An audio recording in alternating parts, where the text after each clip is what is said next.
Hello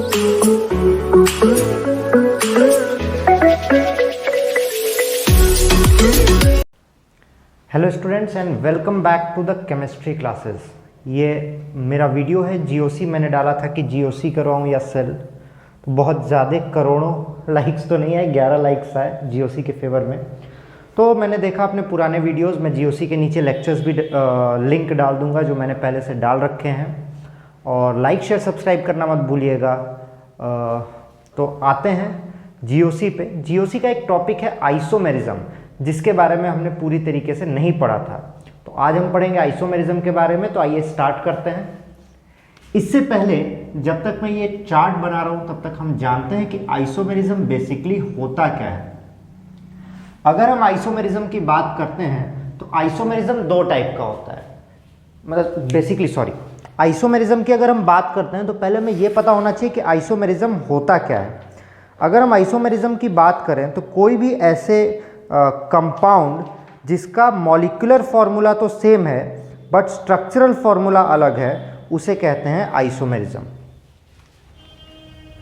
किस चीज को कहते हैं आइसोमेरिज्म? जिसका मॉलिक्यूलर फॉर्मूला सेम है बट स्ट्रक्चरल फॉर्मूला डिफरेंट है। एक होता है स्ट्रक्चरल आइसोमेरिज्म और एक आपको पढ़ना है geometrical isomerism. Geometrical isomerism generally 3D shapes की बात करता है। ज्योमेट्रिकल आइसोमेरिज्म दो टाइप का होता है, ऑप्टिकल आइसोमेरिज्म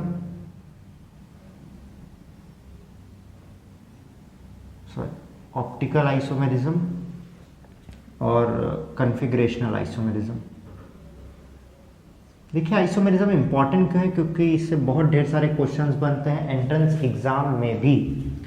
तो अब देखिए स्ट्रक्चरल आइसोमेरिज्म की अगर हम बात करते हैं तो स्ट्रक्चरल आइसोमेरिज्म कितने टाइप का होता है? चेन आइसोमेरिज्म होता है, पोजीशन आइसोमेरिज्म होता है, फंक्शनल आइसोमेरिज्म होता है, टॉटोमेरिज्म होता है और मेटामेरिज्म होता है। बहुत ज्यादा शांति है आज। देखिए अब आइसोमेरिज्म का मतलब क्या मैंने बताया था? Same molecular formula but different structural formula. मतलब नंबर ऑफ एलिमेंट सब में सेम रहेंगे बट मॉलिक्यूल का अरेंजमेंट अलग रहेगा। जैसे कि मान लेते हैं अगर आप हैं और आपके फ्रेंड हैं, सबके पास नंबर ऑफ बुक्स सेम है पर सब लोग ने उन बुक्स को रखा कैसे है वो अलग हो सकता है। हो सकता है कि एक आपने रखा हुआ है कि सबसे ऊपर मैथ, फिर फिजिक्स, फिर केमिस्ट्री, सब्जेक्ट वाइज डिवाइड किया हुआ है, ठीक। पर आपके फ्रेंड ने क्या किया है, जो ज़्यादा यूज है वो नीचे रखा है, कम यूज उसके ऊपर, सबसे कम यूज एकदम ऊपर। उसके आपके अगले दोस्त ने क्या किया है, उसने मोटी बुक एक साइड रखी है, पतली बुक एक साइड रखी है, एकदम पतली बुक एक साइड रखी है। तो है सबकी same books but arrangement different है, और उन्हीं को हम लोग कहेंगे आइसोमेरिज्म, ठीक। अब बात करते हैं टाइप ऑफ आइसोमेरिज्म की।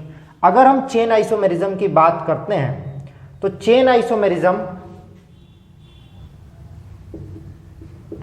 डिफर करता है सिर्फ कार्बन के चेन में। जैसे हम बात करें एन पेंटेन की तो 1 2 3 4 5 स्ट्रेट चेन होगा। बट वहीं अगर हम कहें कि आइसोपेंटेन है तो आइसोपेंटेन का ये स्ट्रक्चर हो जाएगा। पर उसी जगह अगर हम बात करें नियोपेंटेन की तो 1 2 3 4 5, देखिए तीनों केस में 5 कार्बन ही हैं बट उनका अरेंजमेंट कुछ अलग तरीके से किया गया है। तो अगर नॉर्मल नेम के हिसाब से लिखे तो हमने क्या देखा, सब में 5 कार्बन है बट अरेंजमेंट अलग है। इसमें 2 डिग्री नहीं है, सारे 1 डिग्री कार्बन है। इसमें एक 2 डिग्री है और नियो में एक 3 डिग्री है। तो इस तरीके से इनका अरेंजमेंट जब डिफर हो जाता है, चेन अलग हो जाती है, तो उसे कहते हैं चेन आइसोमेरिज्म, ठीक है। अगली बात आती है पोजीशन आइसोमेरिज्म की। पोजीशन आइसोमेरिज्म में फंक्शनल ग्रुप का सिर्फ पोजीशन चेंज हो जाता है। जैसे कि मैंने कहा 1 क्लोरोब्यूटेन,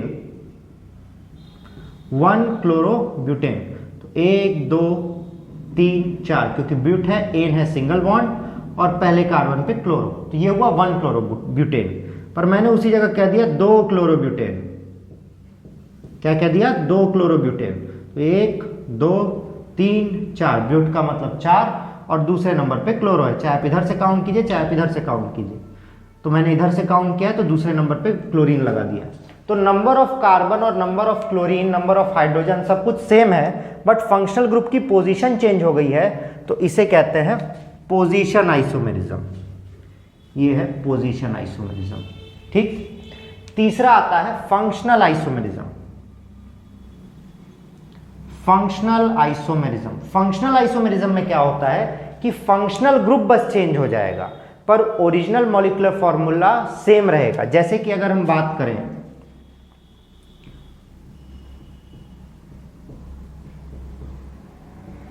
प्रोपेनल की, तो यहां देखिए 3 कार्बन है, 6 हाइड्रोजन है और 1 ऑक्सीजन है।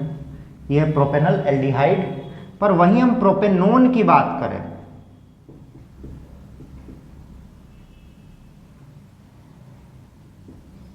तीन कार्बन, 6 हाइड्रोजन और 1 ऑक्सीजन।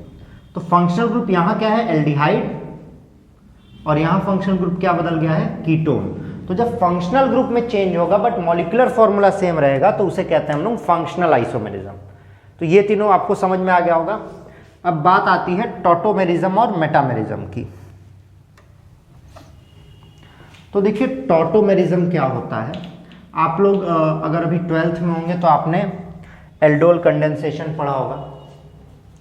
तो कई बार क्या होता है कि फंक्शनल ग्रुप्स जो होते हैं वो एक दूसरे में इंटर कन्वर्टिबल होते हैं।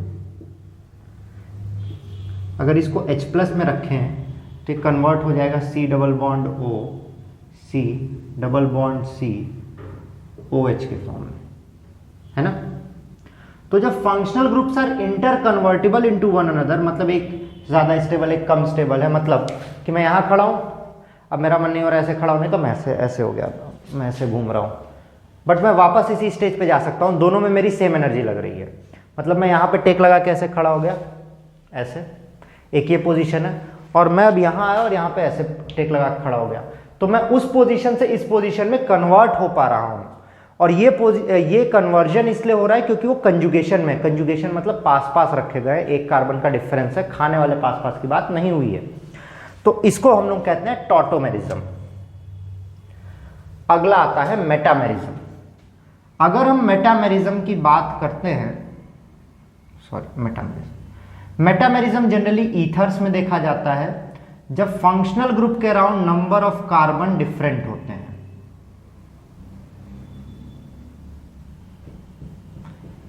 तो ये देखिए दोनों साइड दो कार्बन है, डाइमिथाइल ईथर, पर यहीं अगर मैंने ये कर दिया,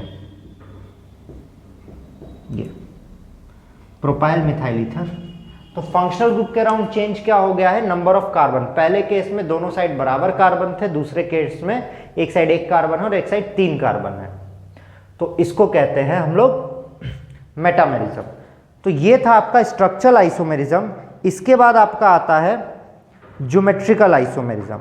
अगर हम ज्योमेट्रिकल आइसोमेरिज्म की बात करते हैं तो जैसा मैंने आपको दिखाया है, ज्योमेट्रिकल आइसोमेरिज्म बेसिकली 2 टाइप के होते हैं। सॉरी, स्टीरियो आइसोमेरिज्म, मैंने थोड़ी सी गलती कर दी है। स्टीरियो आइसोमेरिज्म जनरली 2 टाइप के होते हैं, वहां ज्योमेट्रिकल नहीं होगा, I am really sorry. Stereo isomerism, I am really वाले से भी ज्यादा सॉरी। तो स्टीरियो आइसोमेरिज्म होगा, मैंने कुछ बड़ी ही गलती कर दी है, यहाँ ज्योमेट्रिकल एग्जिस्ट ही नहीं करता है, यहाँ स्टीरियो आइसोमेरिज्म करेगा। स्टीरियो आइसोमेरिज्म जो होता है वो 2 टाइप के होते हैं। स्टीरियो आइसोमेरिज्म जो बच्चों होते हैं वो 2 टाइप के होते हैं। एक है कन्फिगरेशनल और एक होगा कन्फर्मेशनल। बहुत ही ज्यादा गर्मी है। और अब ये 2 टाइप के होंगे, geometrical and optical. I am really sorry, वो थोड़ा सा गुस्से में इधर उधर निकल जाता हूं। तो ये देखिए, अब हमें क्या पढ़ना है, स्टीरियो आइसोमेरिज्म पढ़ना है, जो कन्फर्मेशनल और कन्फिगरेशनल 2 टाइप के होते हैं। कन्फिगरेशनल आइसोमेरिज्म फिर से दो टाइप का होता है, geometrical as well as optical. तो बात करते हैं कन्फिगरेशनल आइसोमेरिज्म की।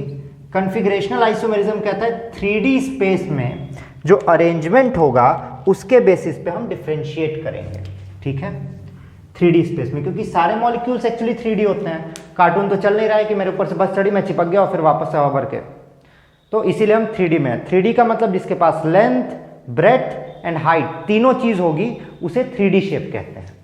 तो बात करते हैं ज्योमेट्रिकल आइसोमेरिज्म की। अगर आपने यहां तक वीडियो देखा है तो लाइक, शेयर और सब्सक्राइब जरूर करिएगा ताकि हमारे भी सब्सक्राइबर बढ़े भाई, हम भी अमीर हो जाएं।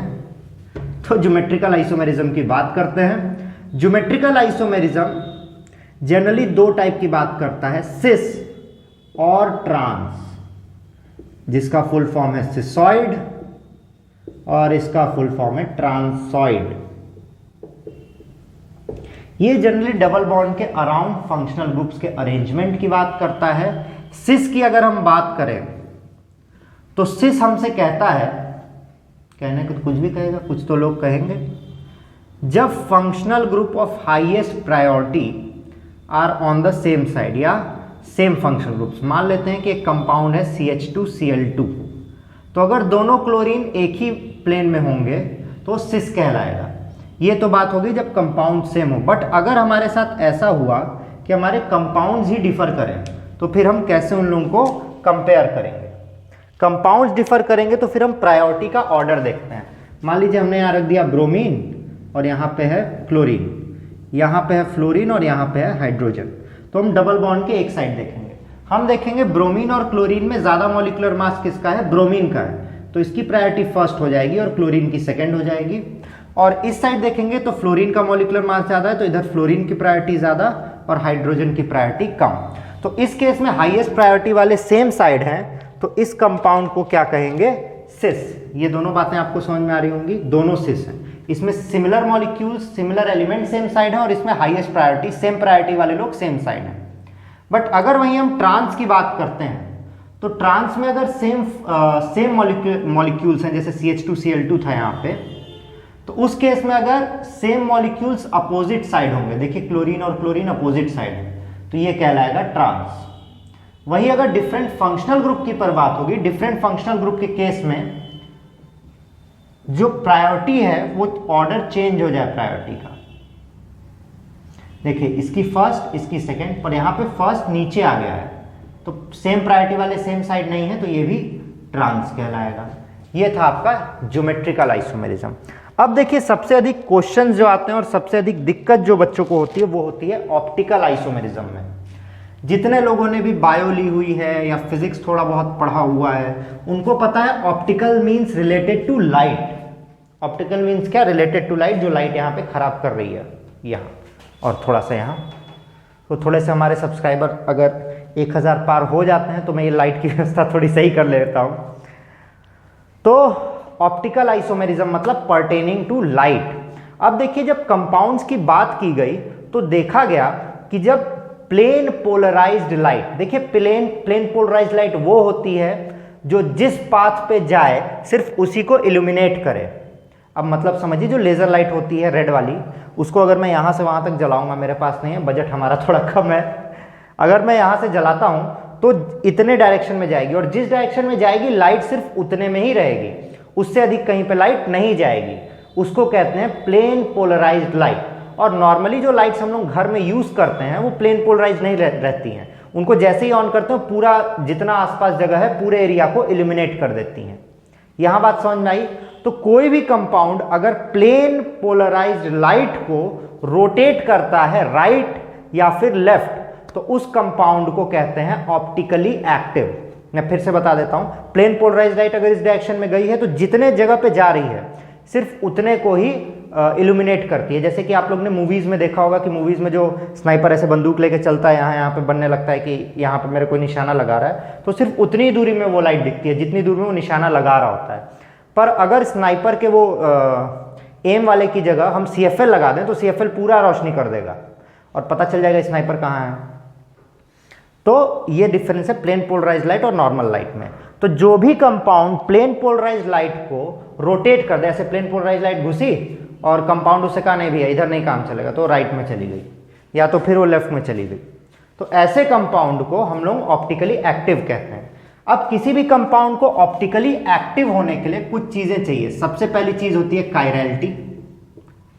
अब कायरलिटी क्या होती है? अगर एक कार्बन से जुड़े हुए चारों ग्रुप अलग होंगे तो वो कंपाउंड, वो कार्बन कहलाएगा कायरल कार्बन। क्या कहलाएगा? Chiral carbon. जैसे कि अगर हम बात करते हैं इसकी, इधर OH, इधर CH2OH, इधर H और इधर CHOH, तो हमने देखा इस कार्बन से जितने भी ग्रुप जुड़े हैं सारे के सारे ग्रुप अलग हैं, तो ये कार्बन जो होगा ये कार्बन कायरल कार्बन कहलाएगा। ऑप्टिकली एक्टिव होने के लिए सबसे पहली चीज जो चाहिए होती है वो चाहिए होती है कायरलिटी। ठीक, अब ये कायरल कार्बन जो होगा, इससे अगर प्लेन पोलराइज्ड लाइट जाएगी तो जो कायरल कार्बन में OH ग्रुप होता है, अगर कायरल कार्बन का OH group right hand side है तो प्लेन पोलराइज्ड लाइट को राइट हैंड साइड रोटेट करेगा और उसे हम लोग कहेंगे डेक्स्ट्रो, या तो बगल में प्लस लगा देंगे। पर अगर यही इसका फंक्शनल ग्रुप OH साइड होता, लेफ्ट साइड होता, सॉरी OH साइड में भी कह रहा हूं, लग रहा है OH ही पी लिया है, मजाक कर रहा था। अगर इसका OH, कायरल कार्बन का OH लेफ्ट साइड है तो ये कंपाउंड को लेफ्ट रोटेट करेगा और इसे कहेंगे लीवो, और उसमें माइनस लगा देंगे, तो डेक्स्ट्रो रोटेटरी और लीवो रोटेटरी। दूसरी चीज होती है इनैंशियोमर्स। अब देखिए जो डेक्स्ट्रो कंपाउंड होता है और जो लीवो कंपाउंड होता है वो आपस में होते हैं इनैंशियोमर। इनैंशियोमर का मतलब होता है non super imposable mirror image. अगर मैं ये मिरर के सामने रखता हूं और इधर मिरर है ये, तो ये कुछ फोटो ऐसी आएगी ना। हाँ, मेरी उंगली थोड़ी मुड़ती है, ये देखिए, स्पेशल टेक्निक, निंजा टेक्निक। हाँ, मैं किसी दिन ये पूरी मोड़ के दिखाऊंगा आप लोग को, ये देख सकते हैं आप, इसके बीच में एकदम जगह नहीं है। तो अगर ये मेरा एक हाथ है तो इसका मिरर ऐसा कुछ आएगा, और अगर हम इसको ओवरलैप करने की कोशिश करें तो क्या करेगा? मछली जल की रानी बनेगी ना, मछली जल की रानी है, जीवन उसका पानी है। तो ये non super imposable mirror image को ही इनैंशियोमर्स कहते हैं। और अगर एक कंपाउंड है उसके डेक्स्ट्रो और लीवो फॉर्म है तो वो दोनों हमेशा इनैंशियोमर्स होंगे। जैसे मैंने देखे यहाँ पे डेक्स्ट्रो बनाया था, इसको मिरर के सामने रखा तो इसका OH इस साइड आ गया, बाकी सब सेम है। तो ये राइट रोटेट कर रहा है और ये लेफ्ट रोटेट कर रहा है, तो ये दोनों आपस में क्या है? इनैंशियोमर्स हैं। यहां कोई दिक्कत किसी को नहीं? बहुत बढ़िया। अब आता है नंबर ऑफ ऑप्टिकल आइसोमर्स कितने बनते हैं, नंबर ऑफ इनैंशियोमर्स कितने बनते हैं। नंबर ऑफ इनैंशियोमर्स या ऑप्टिकल आइसोमर्स बनते हैं 2 to the power n, where n is number of chiral center। अब इसका क्या मतलब है? हमसे पूछेगा कि आपके पास ये कंपाउंड है जो मैंने डेक्स्ट्रो का बनाया है, तो बताइए इसके कितने आइसोमर्स बनेंगे। ठीक, तो हमने देखा कि यहाँ पे 1 कार्बन, 2 कार्बन, 3 कार्बन है, पर कायरल उसमें से कितना है? सिर्फ 1। क्योंकि सिर्फ 1 कायरल कार्बन है तो इसका आइसोमर हो जाएगा 2 to the power 1। तो टोटल कितना आइसोमर बन रहा है? 2। तो देखिए 1 और 2, 2 आइसोमर बन गए। तो ये 2 टाइप के आइसोमर्स होते हैं। अब इसके बाद एक सवाल आता है जिसको कहते हैं रेसमिक मिक्सचर्स। क्या कहते हैं? Racemic mixture. कई बार कुछ कंपाउंड्स जो होते हैं उनके अंदर डेक्स्ट्रो और लीवो दोनों प्रेजेंट रहता है, तो जब लाइट उसमें से जाएगी तो ओवरऑल उसमें नो रोटेशन। देखिए जैसे मैं गया, मैं लाइट हूं, ऐसे गया, अब पहला कंपाउंड जो मिला वो मुझे डेक्स्ट्रो मिला, तो मैं ऐसे राइट घूम गया कि चलो डेक्स्ट्रो है। फिर जैसे ही मैं राइट घूमा मुझे कौन मिल गया? लीवो। मैं फिर लेफ्ट घूम गया, तो फाइनली मैं सेम पोजीशन पे आ गया। तो बाहर से किसी को क्या लगेगा कि मैं मुड़ा ही नहीं हूं थोड़ा सा। तो ऐसे कंपाउंड जिसमें डेक्स्ट्रो और लीवो दोनों रहते हैं और उसमें नेट रोटेशन 0 होगी, उसको कहते हैं रेसमिक मिक्सचर। यहां कोई दिक्कत? कोई दिक्कत नहीं? ठीक। तो ये था आपका आइसोमर। कन्फर्मेशनल आइसोमर में न्यूमैन और सॉहर्स होता है, ये मैं पहले ही बता चुका हूं। और जीओसी के बाकी वीडियोस आप देख सकते हैं, पूरी प्लेलिस्ट पड़ी हुई है ऑर्गेनिक की। अगर आपका जीओसी स्ट्रांग होगा तो आपका ऑर्गेनिक भी स्ट्रांग हो जाएगा। तो आज के लिए इतना ही, फिर मिलेंगे हम 2-3 दिन में। लाइक, शेयर और सब्सक्राइब करना ना भूलिएगा। दोस्तों के साथ शेयर जरूर करिए ताकि हम भी बढ़िया लाइट लगवाएं, हम भी थोड़े से अमीर हो जाएं। मैं भी पोत के आऊँगा भाई साहब। तो फिर मिलते हैं, बाय बाय।